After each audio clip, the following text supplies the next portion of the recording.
Hello traders எல்லாருக்கும் வணக்கம். இன்னைக்கு ஒரு முரட்டுத்தனமான ரேலி வந்து ஆரம்பிச்சுங்க. நிஃப்டியில் 470 பாயிண்ட்ஸ் வந்து ஏறி இருக்கும். ஸோ இது வந்து நம்ம ஆல்ரெடி எக்ஸ்பெக்ட் பண்ணதுதாங்க. இன்னைக்கு முதல்ல கொடுக்கும்னு நினைச்சேன் இவ்வளோ பெரிய மூவ். அதுக்கப்புறம் ஒரு ஸ்டேஜில் இல்லை இன்னைக்கு வராது நாளைக்கு தான் வரும் அப்படின்னு நினச்சேன். அதுக்கப்புறம் பார்த்தோன்னா இன்னைக்கே வந்துருச்சு. ஸோ அந்த அனாலிசிஸ்லாம் எப்படி பண்ணோம் அப்படிங்கிறத பார்க்கலாம். அதுக்கு முன்னாடி ஒரு சின்ன விஷயம். ஸோ நிறைய பேர் அன்னைக்கு நான் போட்டிருந்த ஷார்ட்ஸை பார்த்துட்டு ஐயோ என்ன நீ கேப்பில் இருக்கேன்னு சொன்னேன், அப்புறம் என்ன ஏதோ பொசிஷன்ஸ்லாம் போட்டிருக்கேன் அப்படிங்கிற மாதிரி கேட்டுட்டு இருந்தாங்க சில பேர். ஆமாங்க, நான் இன்னும் கேப்பில் தாங்க இருக்கேன், ட்ரேட்லாம் பண்ணவே இல்லை. அதாவது இன்ட்ராடே பொசிஷன்ஸ் வந்து எதுவுமே எடுக்கல. ஸோ நம்மளுக்கு வந்து அந்த டிசிப்ளின் கொண்டு வர்றதுக்கு அந்த இன்ட்ராடே கொஞ்ச நாள் பண்ணாமல் கண்ட்ரோலில் இருக்கணும் அப்படிங்கிற மாதிரி ஒரு ப்ராக்டிஸ் பண்ணுறதுக்காக கேப் விட்டுருக்காங்க. ஆனால் நம்மளால எந்த ஒரு பொசிஷன்ஸும் இல்லாமல் சும்மா இருக்கிறதுக்கு உண்மையிலே ரொம்ப கில்ட்டியாக இருந்துச்சு. ஸோ அதனால சும்மா ஸ்டாக் ஃபியூச்சர்ஸ் மட்டும் எடுத்து வச்சிருந்தாங்க. ஸோ அதுவும் ரீசெண்டாக தான் எடுத்திருந்தேன், ரொம்ப நாள் சும்மா தான் இருந்தேன். அதுதாங்க நான் வந்து நேற்று ஷார்ட்ஸில் வந்து போட்டிருந்தேன். ஸோ HDFC பேங்க் வந்து 2 லாட் இருக்கு, டாடா கன்சியூமர் வந்து 2 லாட் இருக்கு, அப்புறம் டாபரும் ஐடிசியும் 1 லாட் வந்து எடுத்திருக்கேன். மொத்தம் 6 லாட் வந்து நேக்கட் ஃபியூச்சர்ஸாக இருக்குங்க. இந்த அளவுக்குலாம் நான் யூஸ்வலி நேக்கட்ல வைக்கவே மாட்டேன், ஆனாலும் சும்மா எடுத்து வச்சுட்டேன். சரி பரவாயில்ல, லாஸ் ஆனாலும் மேக்ஸிமம் 1 லேக் வந்து மொத்த போர்ட்ஃபோலியோ எஸ்எல் வந்து வச்சுட்டு வெளியில் வந்துடலாம் அப்படின்னு தாங்க டிசைட் பண்ணேன். ஸோ மாறி மாறி வந்து கடைசி இப்போ 51K ப்ராஃபிட்டில் இருக்குங்க. நாளைக்கு ஓப்பனிங்கில் க்ளோஸ் பண்ணிடுவேன்னு நினைக்கிறேன். இதுக்கு மேலாம் ரொம்ப ஆசைப்படலைங்க. ஸோ அதான் அப்டேட் பண்ணலாம்னு நினச்சேன். ஸோ இந்த ட்ரேடிங் மட்டும்தான் சும்மா லைட்டாக பொசிஷன்ஸ் எடுத்திருந்தேன். மற்றபடி இன்ட்ராடே ட்ரேடிங்கில் நான் இன்னும் பண்ணலங்க. அதை வந்து கண்டிப்பாக அக்டோபர்லேருந்து மோஸ்ட் ப்ராபப்ளி ஸ்டார்ட் பண்ணிடுவேன்னு நினைக்கிறேன். ஸோ அக்டோபர் ஸ்டார்டிங் இல்லைனாலும் அக்டோபர் மிட் ஆர் எண்ட்லேருந்து நான் வந்து ஸ்டார்ட் பண்ணிடுவேங்க. இன்னொரு முக்கியமான விஷயங்க, ஸோ இந்த மாதிரி இதெல்லாம் பார்த்துட்டு தயவு செஞ்சு நீங்கள் வந்து நேக்கட் ஃபியூச்சர்ஸ் வந்து பொசிஷன்ஸ்லாம் எடுக்காதீங்க. ஸோ நான் ஆல்ரெடி ட்ரேடிங்கில் ஓவராலாக 4+ இயர்ஸில் ப்ராஃபிட்டபிளாக தான் இருக்கேன்னு சொல்லிட்டு அந்த ப்ராஃபிட்டில் ஒரு சின்ன ரிஸ்க் வந்து எடுக்கிறாங்க. ஆனால் நிறைய பேர் சும்மா வந்த உடனே இந்த மாதிரிலாம் ட்ரை பண்ணி மொத்த கேபிட்டலையும் வாஷ் அவுட்லாம் பண்ணியிருக்காங்க ஃபியூச்சர்ஸ் ட்ரேடிங்கில். என்னோட க்ளோஸ் ஃப்ரெண்டோட ரிலேட்டிவ் ஒருத்தவங்களுக்கு நடந்திருக்குங்க இந்த மாதிரி விஷயம்லாம். 40 lakhs கேபிட்டல் வந்து 2 நாளில் சொல்லி முடிச்சு விட்ருக்காங்க. ஸோ அந்த அளவுக்கு கொடூரமான ஒரு ரிஸ்கியான விஷயங்க இந்த ஃபியூச்சர்ஸ் ட்ரேடிங். ஸோ அதனால் நீங்கள் என்ன பண்ணாலும் கரெக்டாக எல்லாம் தெரிஞ்சு பண்ணுங்க, அதான் சொல்ல வரேன். ஸோ நிஃப்டி சின்ன டைம் ஃப்ரேமில் பார்க்கறதுக்கு முன்னாடி பெரிய டைம் ஃப்ரேமில் வந்து காமிச்சிடுறேன். ஸோ இந்த ஃபால் அப்பவே நான் வந்து சொல்லியிருந்தேன், பேனிக் ஆகாதீங்க. ஸோ யூஎஸ் மார்க்கெட்ஸும் டேர்ன் ஆகிறதுக்கு நிறைய சான்ஸ் இருக்குது. அதுவும் நம்மளும் 50 EMIல தான் இருக்கும், ஒன்றும் பிரச்சனை இல்லைங்கிற மாதிரி சொன்னேன். ஆனாலும் யாருமே கேட்கல. கிராஷ் வரப்போகுதுன்னு தான் சொல்லிட்டே இருந்தாங்க. ஸோ கிராஷ் வரப்போகுதுங்கிறதுக்கு 1000 ரீசன் வந்து அளவுக்கு கொடுக்குறாங்க. கிராஷுக்கு ரீசன்ஸ் வந்து நீங்களே ஏதாவது யோசிச்சு சொன்னால் கூட ஓகேன்னு மன்னிச்சு விட்டுருலாங்க. ஆனால் இந்த இன்ஃப்ளூயன்சஸ் சொல்கிறத வச்சு நீங்கள் வந்து அப்படியே என்கிட்ட வந்து ஆர்கியூ பண்ணிட்டு இருக்கீங்க கிராஷ் வரப்போகுதுன்னு. ஸோ நீங்கள் அப்படி ஒவ்வொருத்தரும் கிராஷ் வரப்போகுதுன்னு நினைக்கிற வர கண்டிப்பாக கிராஷே வராதுங்க. ஸோ யாருமே அது நினைக்காம இருக்கிற டைமில் மட்டும்தாங்க கிராஷ் வந்து வரும். ஸோ ஏன்னா இன்ஸ்டிடியூஷன்ஸ்க்கும் அதான் வேணும். ஸோ அந்த லாஜிக்கை நீங்கள் புரிஞ்சுக்கிட்டாலே இந்த கிராஷ் வரப்போகுதுங்கிறத பற்றி நீங்கள் வந்து உட்காந்து யோசிச்சுட்டே இருக்க மாட்டீங்க. இப்போ பாருங்க என்னாச்சுன்னு, எவ்வளோ தூரம் மார்க்கெட் வந்து பயங்கரமாக ஏறிடுச்சு. ஸோ திருப்பியும் இங்கே 20 EMI கிராஸ் பண்ணும்போதே சொல்லிட்டேன் கண்டிப்பாக இனி புல்லிஷாக தான் இருக்கும் அப்படின்னு. ஸோ சொன்ன மாதிரியே அதை கிராஸ் பண்ணதுலேருந்து திருப்பி ஆல் டைம் ஐ வந்து ஈஸியாக போயிடுச்சு. அதுக்கப்புறம் ஆல் டைம் ஐயும் உடச்சி 2-3 நாள் வந்து போச்சுங்க. ஆனால் பெரிய மொமெண்டம் வந்து இல்லை அதுக்கு மேலே. ஸோ ஏன்னா இந்த இடத்துல கண்டினியூஸாக நிஃப்டி வந்து 13 days வந்து பாசிட்டிவ் க்ளோசிங் வந்து வச்சிருந்துச்சு. ஸோ அந்த அளவுக்கு பாசிட்டிவாக போயிட்டு இருக்கிறப்ப ஒரு சின்ன ப்ராஃபிட் புக்கிங் கூட இல்லாமல் இருந்தால் என்னங்க அர்த்தம்? அதனால தாங்க ஒரு சின்ன ப்ராஃபிட் புக்கிங் வந்து பண்ணியிருக்காங்க. ஸோ இதை பார்த்துட்டும் உடனே திருப்பி கிராஷ்னு ஆரம்பிச்சிட்டு இருந்தாங்க. ஸோ ஆனால் ஒரு 2% தாங்க விழுந்திருக்கு. எங்க ஆல் டைம் ஹை வர இந்த அளவுக்கு பயங்கர கொடூரமாக ஏறிட்டே போயிட்டு இருந்திருக்கான். 13 நாள் இப்படி ஏறினதுக்கு ஒரு 2% கூட விழலைன்னா என்னங்க இது மார்க்கெட்டு? ஸோ இதெல்லாம் ரொம்ப நார்மல் தான். ஸோ இதை பார்த்துட்டு உடனே எல்லாரும் கிராஷ்னு நினைக்காதீங்க. 20 EMIக்கு மேலே ஒன்ஸ் வந்துட்டுனா திருப்பி அந்த 20 EMIல இருந்து தாங்க பவுன்ஸ் ஆக ட்ரை பண்ணும். ஸோ ஆனால் இந்த நாள் அன்னைக்கு 20 EMI வந்து பிரேக் பண்ணி க்ளோஸ் பண்ணிருந்துச்சு. ஸோ அன்னைக்கு கூட என்னோட ஸ்டூடெண்ட்ஸ்ட்டு சொல்லிட்டேன், இப்போ கூட பயப்படாதீங்க. ஸோ நிறைய டைம் வந்து ஒரு நாள் பிரேக் பண்ணுற மாதிரி பண்ணி நெக்ஸ்ட் டே எப்படியாவது உள்ள ஏற்ற ட்ரை பண்ணுவாங்க. ஸோ நாளைக்கோட க்ளோசிங்கையும் பார்க்கலாம் அப்படிங்கிற மாதிரி சொல்லியிருந்தேன். ஸோ சொன்ன மாதிரியே பாருங்க, நெக்ஸ்ட் டே க்ளோசிங் வந்து உள்ளே இழுத்துட்டாங்க. ஸோ நெக்ஸ்ட் டே வந்து நல்ல கேப் டவுன் தாங்க இருந்துச்சு. நல்ல கேப் டவுன் ஆயிருந்தும் உள்ளே இழுத்துட்டாங்க. ஸோ அப்பவே புரிஞ்சுக்கிட்டேன் கண்டிப்பாக புல்ஸ்லாம் பயங்கர அக்ரெசிவாக இருக்காங்க அப்படின்னு. ஏன்னா புல்ஸை விட பேர்ஸ் வந்து ரொம்ப அக்ரெசிவாக இருந்தாங்கன்னா மேலே போகும்போது இன்னும் எக்ஸ்ட்ரா செல் பண்ணி இந்த 50 EMI வர ஈஸியாக கொண்டு வந்திருப்பாங்க. ஆனால் அங்கிருந்து பேர்ஸால இழுக்க முடியலன்னு ஒன்று தெரிஞ்சுக்கிட்டேன். ஸோ புல்ஸோட பவர் வந்து இன்னும் கொஞ்சம் டாமினேட்டிங்காக இருக்கு அப்படின்னு. அதுக்கப்புறம் நீங்கள் க்ளோஸாக வாட்ச் பண்ணீங்கன்னா தெரியும், 2 நாள் வந்து பேர்ஸ் வந்து இழுக்க ட்ரை பண்ணாங்க. ஆனால் இழுக்கவே முடியல. அந்த 20 EMI மேலே அப்படியே தொங்கிட்டே இருந்துச்சு. அப்புறம் கடைசி இன்னைக்கு அங்கிருந்து பயங்கரமாக இழுத்துட்டாங்க. இதெல்லாம் ஓவராலாக லாங்கர் டைம் ஃப்ரேமில் பார்க்கும்போது தெரிஞ்சிடும் உங்களுக்கு, ஓரளவுக்கு ஐடியா கிடைக்கும். பட் ஸ்டில் இன்ட்ராடேல எங்கெங்கெல்லாம் நம்ம என்டர் ஆனால் கரெக்டாக இருக்கும் அப்படின்னு நீங்கள் தெரிஞ்சுக்கிறது தாங்க இந்த ட்ரேடிங் கேமே இருக்குது.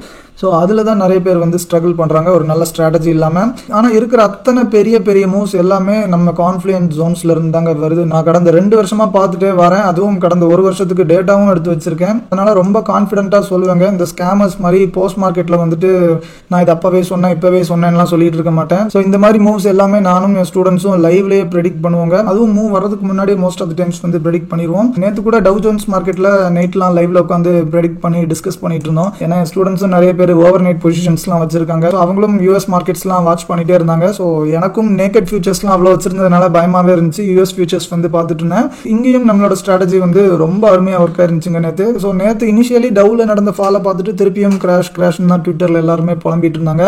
ஆனால் நான் வந்து மனசு தளர விடலங்க. ஸோ இன்னும் ஒரு சான்ஸ் இருக்குது அப்படின்னு வெயிட் பண்ணிட்டு இருந்தேன். ஸோ மந்த்லி சிபிஆரோட லாஸ்ட் லைன் வந்து இருந்துச்சுங்க இந்த ஏரியாவில். ஸோ மந்த்லி சிபிஆரோட லாஸ்ட் லைன் மட்டும் இருந்தேன்னா நான் நம்பியிருக்க மாட்டேன். ஸோ அது கூட டைனமிக் ஜோன்ஸோட வீக்லி ஜோன் வந்து இருந்துச்சு. நம்ம எப்போவுமே ஒரு கான்ஃபிடன்ஸோட மட்டும் தாங்க என்டர் ஆக ட்ரை பண்ணுவோம். ஒரு சிக்னலை மட்டும் நம்பி என்ட்ரி ஆக மாட்டோம். ஸோ அந்த அளவுக்கு கான்ஃபிடன்ஸ் சிக்னல்ஸ்ல என்டர் ஆகிறதுனால மட்டும் தாங்க இந்த அளவுக்கு ஹை சக்சஸ் ரேட் வந்து கொண்டு வர முடியுது. ஸோ இல்லாட்டி ஒரு சிக்னலை வச்சுலாம் இந்த அளவுக்கு சக்சஸ் ரேட் வந்து எந்த ஸ்ட்ராட்டஜிலையும் கொண்டே வர முடியாது. அந்த இடத்துல கான்ஃபிடன்ஸ் இருக்கிறது மட்டும் இல்லாமல் சூப்பரான ஒரு டிராகன் ஃபிளை டோஜியும் போட்டிருக்காங்க பாருங்க. நான் இதுக்கு முந்தின நாள் தான் டிராகன் ஃபிளை டோஜியோட பவர் அப்படின்னு சொல்லி ஒரு ஷார்ட்ஸ் வந்து போட்டிருந்தேன். ஸோ இந்த டிராகன் ஃபிளை டோஜி வந்து இங்கே பாருங்க. ஸோ நைட்டு நம்ம டைமில் 8 மணிக்கு நடந்துச்சு. ஸோ இது வரும்போது தாங்க எனக்கு நிம்மதியாக இருந்துச்சு. கண்டிப்பாக இன்னைக்கு வந்து மார்க்கெட் ரெக்கவர் ஆயிரும் அப்படின்னு ரொம்ப ஆணித்தனமாக நம்பினேன். ரெக்கவர் ஆனது மட்டும் இல்லாமல் அந்த டே ஹையும் தாண்டி எங்கேயோ போயிட்டாங்க. ஸோ ஒரு ஸ்டேஜில் 2% பக்கம் வந்து ஃபால் இருந்துச்சுங்க. அந்த 2% மொத்தமாக ரெக்கவர் ஆகி 0.3% பக்கம் பாசிட்டிவ்ல முடிச்சிருந்தாங்க.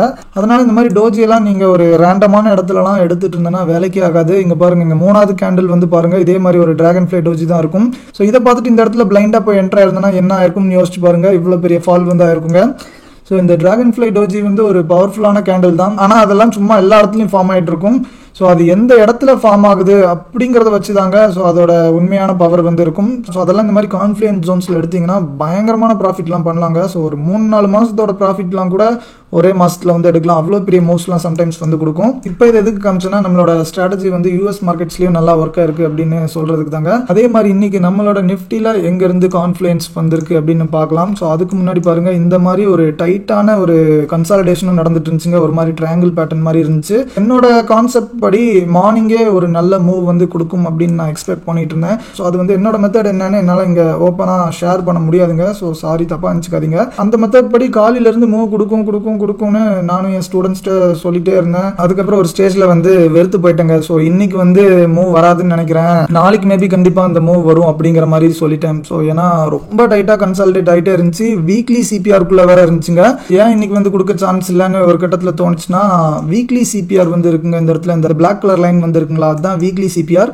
ஸோ அந்த வீக்லி சிபிஆருக்கு நடுவில் டெய்லி சிபிஆர் வந்தனா மோஸ்ட் ஆஃப் தி டைம்ஸ் வந்து அதுக்குள்ளே ஸ்டக் ஆகி மேலேயும் கீழேயும் சுற்றிட்டே இருக்கும். ஸோ அந்த மாதிரி ஒரு சிச்சுவேஷன் ஆயிடுச்சு போல. ஸோ இன்னைக்கு வராது, ஃப்ரைடே வந்து யூஸ்வலி பெரிய மூவ் கொடுக்கும், நாளைக்கு மேபி கண்டிப்பாக வர சான்ஸ் இருக்குது அப்படிங்கிற மாதிரி சொல்லிட்டேங்க. சொல்லி அதுக்கப்புறம் ஒரு 15-20 நிமிஷத்துக்குள்ள பயங்கரமான மூவ் வந்து கொடுத்துட்டான். இங்கே என்ன கான்ஃபிடன்ஸ் வந்திருக்குன்னா, நீங்கள் வந்து க்ளோஸாக வாட்ச் பண்ணிங்கன்னா தெரியுங்க, சிபிஆருக்கு மேலேயே டைனமிக் ஜோன்ஸும் இருந்துச்சு. ஸோ அதே மாதிரி தான் முந்தானத்தும் இருந்துச்சுங்க. சிபிஆருக்கு மேலேயே டைனமிக் ஜோன்ஸ் வந்து இருந்துச்சு. அன்றைக்கும் எவ்வளோ பெரிய மூவ் கொடுத்துருக்குன்னு பாருங்கள், இன்றைக்கும் எவ்வளோ பெரிய மூவ் கொடுத்துருக்குன்னு பாருங்கள். ஸோ இது வந்து ரொம்ப ரேராக தாங்க வரும். சிபிஆரும் டைனமிக் ஜோன்ஸும் சேர்ந்து வர்றது ரொம்ப ரேராக தான் வரும். ஸோ அதுலேயும் இன்னும் ரேர் என்ன தெரியுமா, ஸோ ஸ்பாட்லேயும் வந்து ஃபியூச்சர்ஸ்லையும் சேம் டைமில் வர்றது வந்து இன்னும் ரேராக வருங்க. ஸோ அதுவும் முந்தானத்து வந்துச்சு. ஸோ முந்தானத்து பாருங்க, ஃபியூச்சர்ஸ்லையும் சிபிஆரும் டைனமிக் ஜோன்ஸும் சேர்ந்து வந்திருக்குங்க. ஸோ அன்னைக்கும் ஒரு டோஜி வந்து போட்டிருப்பாங்க. இங்கே பாருங்க, டிராகன் ஃபிளை டோஜி இந்த இடத்துல பாருங்க, நீட்டாக தெரியும். ஸோ முந்தானத்து 10-10 கேண்டில் போய் பாருங்க, உங்களுக்கு தெரியும். அதே மாதிரி செட்டப் தாங்க இன்னைக்கும். ஸ்பாட்லையும் ஃபியூச்சர்ஸ்லையும் சிபிஆர் அண்ட் டைனமிக் ஜோன்ஸ் வந்து சேர்ந்து வந்திருக்கு. ஸோ இது வந்து ரேராக தான் வரும், ஆனால் வந்துச்சுன்னா கண்டிப்பாகவே நல்லாவே ஒர்க் ஆகுங்க. ஸோ இது வந்து நம்மளோட ஸ்ட்ராட்டஜிஸில் one of the methods. So அதை வந்து நீங்கள் வேணா போய் பேக் டெஸ்ட் பண்ணி பாருங்க. எத்தனை வருஷத்துக்கு வேணாலும் நீங்க வந்து பேக் டெஸ்ட் பண்ணி பாருங்க. ஸோ 95%க்கு கீழே சக்சஸ் ரேட் வந்து இருந்துச்சுன்னா நான் வந்து என்னோட சேனலே க்ளோஸ் பண்ணிடுறேன். நீங்க யாராவது சேலஞ்ச் பண்ணணும்னு நினைச்சீங்கன்னா டேட்டா எடுத்துட்டு வாங்க, நம்ம பேசலாம். ஸோ இந்த அளவுக்கு கான்ஃபிடென்ட்டா சொல்றேன்னா அது எந்த அளவுக்கு சக்சஸ் ரேட் இருக்கும் நீங்களே இமேஜின் பண்ணி பாருங்க. முந்தானத்து மாதிரி இன்னைக்கும் அதே இடத்துல இருந்து பவுன்ஸ் ஆக ட்ரை பண்ணுச்சுங்க. இந்த கான்ஃபிடன்ஸ் ஜோன்ஸோட சேர்ந்து இன்னொரு முக்கியமான மேட்டர் வந்து இருக்குங்க.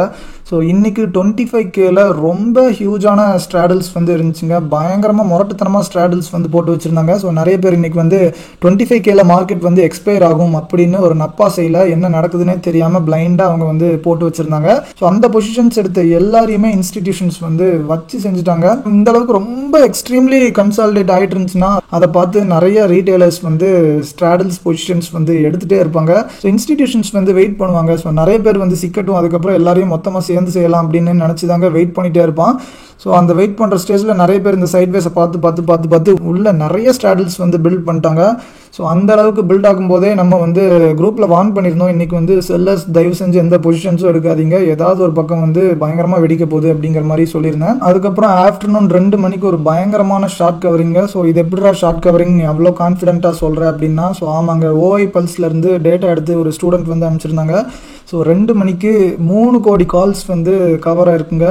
நிஃப்டியில் மட்டும் சொல்கிறேன் 3 crore வந்து கால்ஸ் கவர் ஆயிருக்கு. அதே மாதிரி பேங்க் நிஃப்டியில் 20 லட்சம் பக்கம் கால்ஸ் வந்து கவர் ஆயிருந்துச்சுங்க. நான் 2 o'clock மட்டும் சொல்கிறேங்க. அப்புறம் 2:05, 2:10, 2:15 போனோன்னா இன்னும் நிறைய எக்ஸ்ட்ரா வரும். ஆனால் நான் 2 o'clock to 2:05 அந்த 5 நிமிஷம் வெறும் 5 minutesல 3 கோடி ஓஐ வந்து கவர் ஆயிருக்குங்க. ஸோ அப்போ வந்து இமேஜின் பண்ணி பாருங்க எவ்வளோ பொறுமையாக வெயிட் பண்ணி எல்லாரையும் வர வச்சு நல்லா செஞ்சு அனுப்பிச்சு விட்ருக்கான். அதனால தாங்க இந்த மாதிரி க்ரௌடுக்கு நடுவில் போய் நம்ம வந்து பிளைண்டாக என்ன நடக்குதுன்னே தெரியாமல் ஏதோ ஒன்று பண்ணிட்டு இருக்க கூடாதுங்க. ஸோ நம்ம வந்து இன்ஸ்டிடியூஷன் சைடில் இருந்தால் ஆல்வேஸ் பெட்டர். நான் உண்மையாகவே சொல்கிறேங்க. ஸோ நீங்கள் இந்த மாதிரி ஒரு 100 மூவ்ஸ் வந்து நடந்திருக்குன்னு வைங்களேன் கடந்த ஒரு 2-3 இயர்ஸில். ஸோ ஈச் அண்ட் எவ்ரி மூவ்க்கு வந்து நான் வந்து ஆன்சர் வச்சிருக்கேங்க. ஸோ என்னோட கான்ஃபிடன்ஸ் ஜோன்ஸில் இருந்து அந்த மூவ்ஸ் வந்து வருது அப்படின்னு. ஆனால் அது அப்பப்போ வருங்க. ஸோ அதுக்காக மட்டும் வெயிட் பண்ணி ட்ரேட் பண்ணுற அளவுக்கு பொறுமை இல்லாதனால தாங்க இத்தனை நாள் வந்து நிறைய டைம் வந்து சொதப்பியிருக்கேன். அதுக்கு தாங்க இன்னும் என்னோட ட்ரேடிங் ஸ்டைலை வந்து கொஞ்சம் சேஞ்ச் பண்ணலாம் அப்படின்னு நினச்சிருக்கேன். ஸோ ஏன்னா நம்ம கண்ணு முன்னாடி டேட்டா இருக்குது. ஸோ இந்த டேட்டா வச்சு நமக்கு செட் ஆகிற மாதிரி ஒரு ஸ்டைலில் வந்து ட்ரேட் பண்ணணும் அப்படின்னு முடிவு பண்ணி தாங்க